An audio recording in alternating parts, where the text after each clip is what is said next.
ಬ್ರಿಟಿಷರ ಮುಂದೆ ತಲೆಬಾಗುವುದಿಲ್ಲ. ತಾಯ್ನಾಡಿನ ಸ್ವಾತಂತ್ರ್ಯಕ್ಕಾಗಿ ಕೊನೆಯ ಉಸಿರಿರೋವರೆಗೂ ಹೋರಾಡುತ್ತೇನೆ. ಕಿತ್ತೂರು ರಾಣಿ ಚೆನ್ನಮ್ಮ ಅವರ ಹೋರಾಟಕ್ಕೆ ಬೆನ್ನೆಲುಬಾಗಿ ನಿಂತು ಬ್ರಿಟಿಷರ ವಿರುದ್ಧ ಗೆರೆಯಲ ಯುದ್ಧ ನಡೆಸಿದ ವೀರ ಯಾರು ಗೊತ್ತೇ?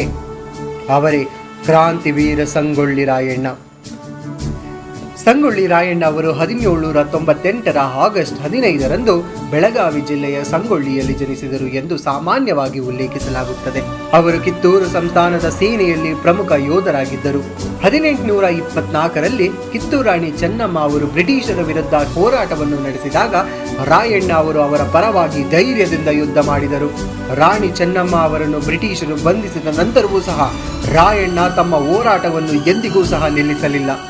ಅವರು ತಮ್ಮ ಸಹಚರರೊಂದಿಗೆ ಸೇರಿ ಗೆರೆಯ ಯುದ್ಧ ತಂತ್ರವನ್ನು ಬಳಸಿಕೊಂಡು ಬ್ರಿಟಿಷರ ವಿರುದ್ಧ ಹೋರಾಟವನ್ನು ಮುಂದುವರಿಸಿದರು.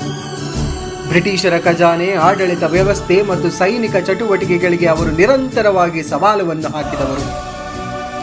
ರಾಯಣ್ಣ ಅವರನ್ನು ಹಿಡಿಯಲು ಬ್ರಿಟಿಷರು ಅನೇಕ ಪ್ರಯತ್ನಗಳನ್ನು ನಡೆಸಿದರು. ಕೊನೆಗೆ ಅವರನ್ನು ದ್ರೋಹದ ಮೂಲಕ ಬಂಧಿಸಲ್ಪಟ್ಟರು. 1831 ಜನವರಿ 26ರಂದು ನಂದಗಡದಲ್ಲಿ ಅವರನ್ನು ಬ್ರಿಟಿಷರು ಗಲ್ಲಿಗೇರಿಸಿದರು. ಅವರ ವೀರ ಮರಣದ ನಂತರವೂ ಸಹ ಅವರ ಹೆಸರು ಕರ್ನಾಟಕ ಸ್ವಾತಂತ್ರ್ಯ ಹೋರಾಟದ ಇತಿಹಾಸದಲ್ಲಿ ಅಮರವಾಗಿ ಉಳಿದಿದೆ. ಸಂಗೊಳ್ಳಿ ರಾಯಣ್ಣ ಅವರ ಜೀವನ ನಮಗೆ ಒಂದು ದೊಡ್ಡ ಪಾಠವನ್ನು ಕಲಿಸುತ್ತದೆ.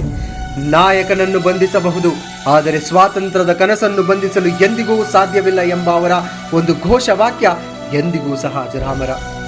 ತಾಯ್ನಾಡಿಗಾಗಿ ತಮ್ಮ ಪ್ರಾಣವನ್ನೇ ತ್ಯಾಗ ಮಾಡಿದ ಸಂಗೊಳ್ಳಿ ರಾಯಣ್ಣ ಅವರಿಗೆ ನಮ್ಮ ಗೌರವದ ನಮನ. ಜೈ ಹಿಂದ್, ವಂದೇ ಮಾತರಂ.